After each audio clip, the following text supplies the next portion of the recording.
എല്ലാവർക്കും നമസ്കാരം. ഞാൻ സരിതാ മഹേശ്വരൻ. ഇന്ന് ശ്രീകൃഷ്ണവിലാസ മഹാകാവ്യത്തിൻ്റെ 12ാമത്തെ സർഗത്തിലെ 12, 13, 14 എന്നീ 3 ശ്ലോകങ്ങളാണ് നമ്മൾ പഠിക്കാൻ പോകുന്നത്. അതിൽ 12ാമത്തെ ശ്ലോകത്തിൽ ഇന്ദ്രവജ്രവൃത്തവും ബാക്കി 2 13ലും 14ലും ഉപജാതി വൃത്തവുമാണ് കവി ഉപയോഗിച്ചിരിക്കുന്നത്.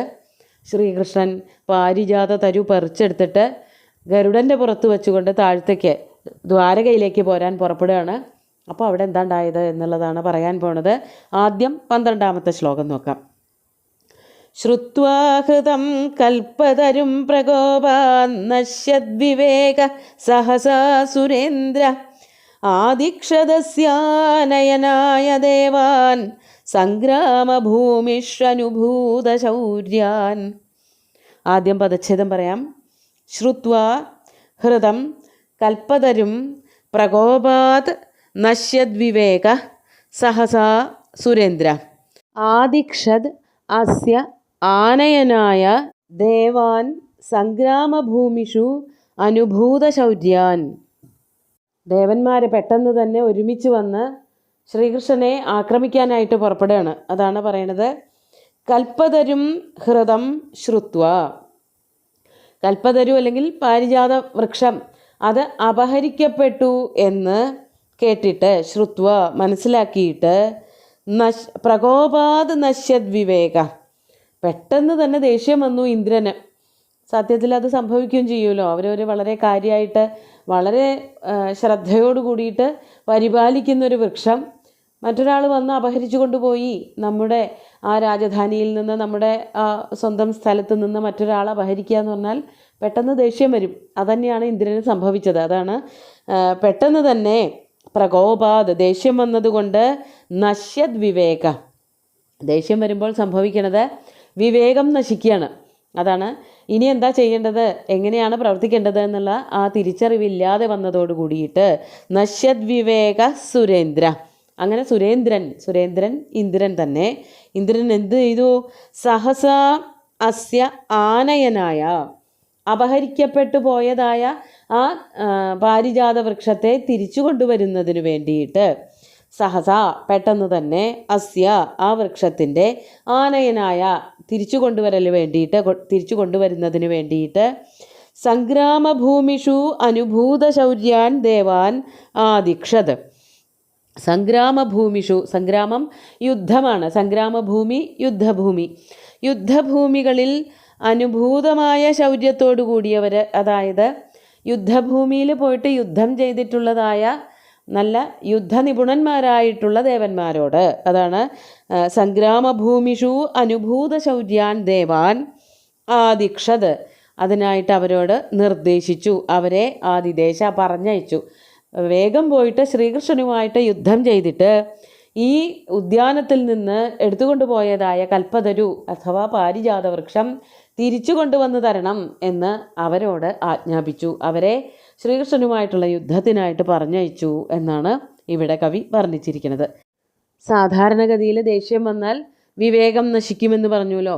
കിരാതാർജുനീയത്തിൽ പറയുന്നുണ്ട്, സഹസാ വിദധീതനക്രിയാം അവിവേക പരമാപദം പദം. പെട്ടെന്ന് എടുത്തൊരു തീരുമാനത്തിൻ്റെ പുറത്ത് ഒരു പ്രവൃത്തിയും ചെയ്യരുത്. അങ്ങനെ ചെയ്താൽ അത് അവിവേകത്തിൽ, അബദ്ധങ്ങളിൽ പോയി കലാശിക്കും. അപ്പോൾ ഇന്ദ്രൻ തൻ്റെ പാരിജാത വൃക്ഷം തട്ടിക്കൊണ്ടുപോയി അപഹരിച്ചു കൊണ്ടുപോയി എന്ന് പറഞ്ഞിട്ട് യുദ്ധം ചെയ്യാൻ പുറപ്പെടുകയാണ്. ആരോടാണ് യുദ്ധം ചെയ്യാൻ പോണത് എന്നുള്ളത് പോലും ആലോചിച്ചില്ല. അത് അവിവേകമായി പോയി, അത് അബദ്ധത്തിലേ ചെന്ന് കലാശിക്കൂ, ആപത്തിലേ ചെന്നെത്തുള്ളൂ എന്നുള്ളതിൻ്റെ ഉദാഹരണമായിരുന്നു ഇവിടെ ഇന്ദ്രൻ ചെയ്ത പടപ്പുറപ്പാട്. നമുക്ക് 13ാമത്തെ ശ്ലോകം നോക്കാം. ക്വയാസിനഃ കൽപ്പതരും ഗൃഹീത്വാ മാ ഗച്ഛ കൃഷ്ണേതി വദന്തയേവ ശസ്ത്രപ്രഭാശ്യാമളിതാന്തരീക്ഷ സ്വർഗൗകസ സത്വരമായയുസ്തേ. നമുക്ക് ആദ്യം പദച്ഛേദം പറയാം. ക്വ യാസി നഃ കൽപ്പതരും ഗൃഹീത്വാ മാ ഗച്ഛ കൃഷ്ണ ഇതി വദന്ത ഏവ ശസ്ത്രപ്രഭാ ശ്യാമളിതാന്തരീക്ഷാഃ സ്വർഗൗകസ സത്വരം ആയയു തേ. ഇവിടെ പദച്ഛേദം വളരെ കുറവേ ഉള്ളൂ. പക്ഷേ ശ്ലോകത്തിൽ അക്ഷരത്തിന് ചെറിയ തെറ്റുകൾ വന്നിട്ടുണ്ട്. തൽപ്പതരുമെന്നാണ് സംസ്കൃത പാഠത്തിൽ എഴുതിയിരിക്കുന്നത്, അത് കൽപ്പതരുമെന്നാണ്. അതുപോലെ തന്നെ സ്വർഗമോകസായിട്ടുള്ളവർ ദേവന്മാർ, അങ്ങനെയാണ് എഴുതേണ്ടിയിരുന്നത്. ഇവിടെ സ്വർഗൈകസ എന്ന് ഔകാരത്തിന് പകരം ഐകാരം വന്നിട്ടുണ്ട്, അതും തെറ്റന്നെയാണ്. ടൈപ്പ് ചെയ്തപ്പോൾ വന്ന ചെറിയ തെറ്റുകളാവാം. നമുക്ക് അർത്ഥത്തിലേക്ക് കടക്കാം. നഹ് കൽപ്പതരും ഗൃഹീത്വ ക്വയാസി, അത് കേൾക്കുമ്പോൾ തന്നെ മനസ്സിലാക്കാൻ പറ്റും.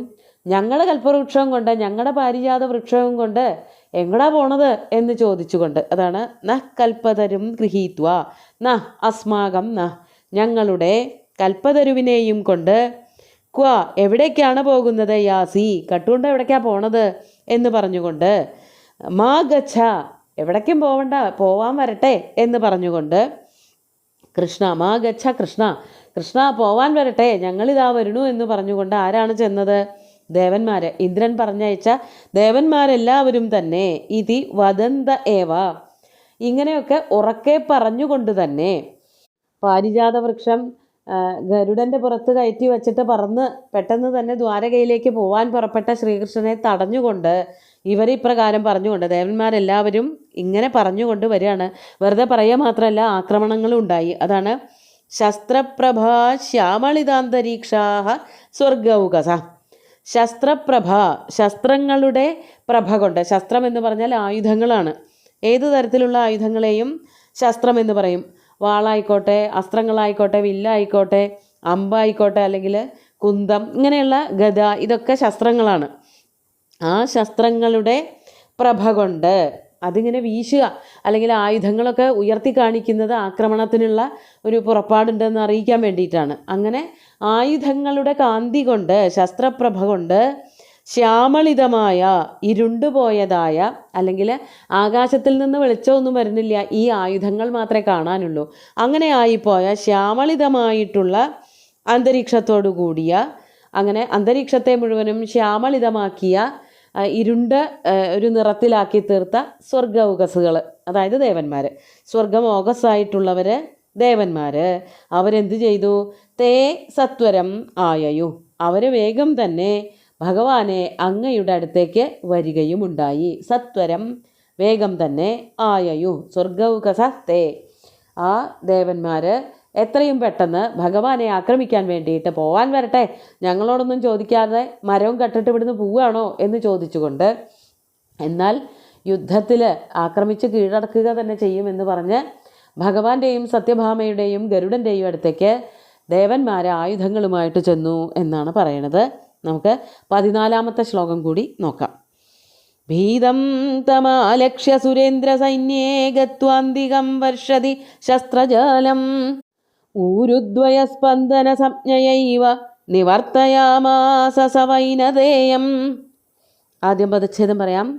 ഭീതം തം ആലക്ഷ്യ സുരേന്ദ്ര സൈന്യേ ഗത്വാ അന്തികം വർഷതി ശസ്ത്രജാലം ഊരുദ്വയസ്പന്ദന സംജ്ഞയാ ഏവ നിവർത്തയാമാസ സ വൈനതേയം. അപ്പോൾ ഈ ദേവന്മാരെല്ലാവരും കൂടി വന്നപ്പോൾ എന്താണ് അവിടെ സംഭവിച്ചതെന്ന് പറയാണ്. അന്തികം ഗത്വ, തൊട്ടടുത്തേക്ക് വന്നിട്ട് ശ്രീകൃഷ്ണനും സത്യഭാമയും ഗരുഡനും എവിടെയാണോ നിൽക്കുന്നത് അവിടേക്ക് വളരെ വേഗത്തിൽ വന്നിട്ട് സുരേന്ദ്ര സൈന്യേ, സുരേന്ദ്രൻ്റെ സൈന്യം, ഇന്ദ്രൻ്റെ സൈന്യം, ദേവസേന എന്തു ചെയ്തു? ശസ്ത്രജാലം വർഷതി സതി, ആയുധങ്ങൾ വർഷിക്കാൻ പുറപ്പെട്ടപ്പോൾ, അപ്പോൾ ശ്രീകൃഷ്ണൻ്റെയും സത്യഭാമയുടെയും അതുപോലെ ഗരുഡൻ്റെയും ശരീരത്തിലേക്ക് ആയുധങ്ങൾ വന്ന് കൊള്ളാൻ തുടങ്ങിയപ്പോൾ പലതരത്തിലുള്ള ആയുധങ്ങളും പ്രയോഗിച്ചിട്ടുണ്ടാവണം. ആ ആയുധങ്ങളൊക്കെ ശരീരത്തിലേക്ക് എത്തിയപ്പോഴേക്കും ശസ്ത്രജാലം വർഷതി, ശസ്ത്രജാലങ്ങൾ വർഷിച്ചപ്പോൾ സഹ ഭഗവാൻ നോക്കിയപ്പോൾ എന്താ കണ്ടത്? വൈനതേയം ഭീതം ആലക്ഷ്യ. ഗരുഡന് കുറച്ച് പേടിയായി. എന്തുകൊണ്ടാണ് പേടിയായത്? ഇവരെല്ലാവരും കൂടിയിട്ടാണ് വന്നിരിക്കുന്നത്, ദേവന്മാരെല്ലാവരും കൂടിയിട്ടാണ് ശ്രീകൃഷ്ണനെ തോൽപ്പിക്കാൻ വന്നിരിക്കുന്നത്. മാത്രമല്ല പലതരത്തിലുള്ള ആയുധങ്ങളും പ്രയോഗിക്കുന്നുണ്ട്.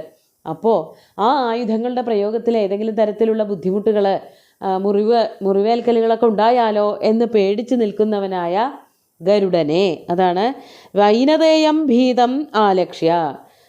വൈനതേയന് ഗരുഡനെ പേടിയായി എന്ന് മനസ്സിലാക്കിയിട്ട് ഭഗവാൻ എന്താ ചെയ്തത്? ഊരുദ്വയ സ്പന്ദന സംജ്ഞയാ ഏവ നിവർത്തയാമാസ.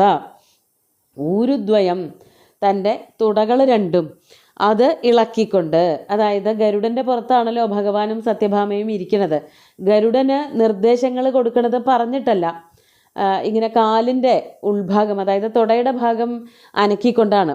അത് കാല് അതുപോലെ തട്ടുക, പുറത്ത് തട്ടുകയൊക്കെ ചെയ്താൽ അതൊക്കെ ചില നിർദ്ദേശങ്ങളാണ്, ചില അറിയിപ്പ് കൊടുക്കലാണ്. എന്താണ് ഇനി അടുത്തതായിട്ട് ചെയ്യേണ്ടത് എന്നുള്ള അറിയിപ്പൊക്കെ കൊടുക്കുന്നത് ഇങ്ങനെ സ്പർശം കൊണ്ടാണ്. പറഞ്ഞാലൊന്നും ഗരുഡനെ അപ്പോൾ കേൾക്കാൻ പറ്റില്ലല്ലോ, പറക്കല്ലേ. അപ്പോൾ ആനപ്പുറത്തൊക്കെ കയറുമ്പോൾ ആനയെ നിയന്ത്രിക്കുന്നത് പോലെ തന്നെ കാലുകൊണ്ട് ആനപ്പാപ്പാന്മാർ ആനയുടെ ചെവിയുടെ അവിടെ ചവിട്ടി പിടിച്ചിരിക്കുന്നതൊക്കെ കാണാം. അതൊക്കെ ആനയ്ക്ക് കൊടുക്കുന്ന ചില സിഗ്നലുകളും ചില പേടിപ്പിക്കലുകളും ഒക്കെയാണ്. അതുപോലെ ഒരു അറിയിപ്പ് കൊടുക്കുകയാണ് ഉണ്ടായത്. തൻ്റെ തുടഭാഗം അനക്കിയിട്ട് സ്പന്ദനം ചെയ്യിച്ചിട്ട് ചെറുതായിട്ടൊന്ന് കമ്പനം ചെയ്തിട്ട് ഈ ഗരുഡൻ അറിയിപ്പ് കൊടുക്കുകയാണ് ഭഗവാൻ ചെയ്തത്. ഊരുദ്വയ സ്പന്ദന സംജ്ഞയ, ഊരുദ്വയം ഇളക്കിക്കൊണ്ട് അതറിയിച്ചുകൊണ്ട് ഏവ നിവർത്തയാമാസ, പുറപ്പെട്ട് ഉയർന്ന് പറന്നു പൊങ്ങാൻ പുറപ്പെട്ട ഗരുഡനെ തിരിച്ച് കൊണ്ടുവന്നു എന്നർത്ഥം. അതായത് ഭഗവാൻ ഈ ദേവന്മാരെ ആക്രമിച്ച് ഒന്ന് തോൽപ്പിക്കാൻ ഉദ്ദേശിക്കുന്നുണ്ട്. അപ്പോൾ പറന്നു പൊന്തി അവിടുന്ന് പോന്നാൽ ഒരു ഭീരുവായി തീരില്ലേ, അത് വേണ്ട എന്ന് വിചാരിച്ചിട്ട് തന്നെ ഗരുഡനോട് തിരിച്ച് പറന്നിറങ്ങാനുള്ള ഒരു സൂചന കൊടുക്കുകയാണ് ഭഗവാൻ ചെയ്തത്. അതിനാണ് തൻ്റെ തുടകളൊന്ന് അമർത്തിയിട്ട് സ്പന്ദനം കൊണ്ട് അറിയിപ്പ് കൊടുത്തത്. ഇനി യുദ്ധമൊക്കെ അടുത്ത ശ്ലോകത്തിലാണ് വർണ്ണിക്കുക. നമുക്ക് ഇന്നത്തെ 3 ശ്ലോകങ്ങളും ഒന്നുകൂടി ചൊല്ലി നോക്കാം. ശ്രുത്വാ ഹൃതം കൽപ്പതരും പ്രകോപാന്നശ്യദ്വിവേക സഹസാ സുരേന്ദ്ര ആദിക്ഷ്യതസ്യാനയനായ ദേവാൻ സംഗ്രാമഭൂമിഷ്വനുഭൂതശൗര്യാൻ ക്വയാസിനഃ കൽപ്പതരും ഗൃഹീത്വാ മാ ഗച്ഛ കൃഷ്ണേതി വദന്തയേവ ശസ്ത്രപ്രഭാശ്യാമളിതാന്തരീക്ഷാഃ സ്വർഗൗകസത്വരമായയുസ്തേ ഭീതം തമാലക്ഷ്യ സുരേന്ദ്രസൈന്യേ ഗത്വാന്തികം വർഷതി ശസ്ത്രജാലം ഊരുദ്വയസ്പന്ദന സംജ്ഞയൈവ നിവർത്തയാമാസ സവൈനതേയം. അങ്ങനെ ആ യുദ്ധത്തിനുള്ള പുറപ്പാടാണ് ഭഗവാൻ നടത്തുന്നത്. സുന്ദരമായിട്ടുള്ള 3 ശ്ലോകങ്ങളും ഭഗവാന്റെ കാൽക്കൽ അർപ്പിച്ചുകൊണ്ട് ഗുരുവായൂരപ്പനെ സാഷ്ടാംഗം നമസ്കരിച്ചുകൊണ്ട് എല്ലാവർക്കും ശുഭദിനം നേർന്നു നിർത്തട്ടെ. നന്ദി.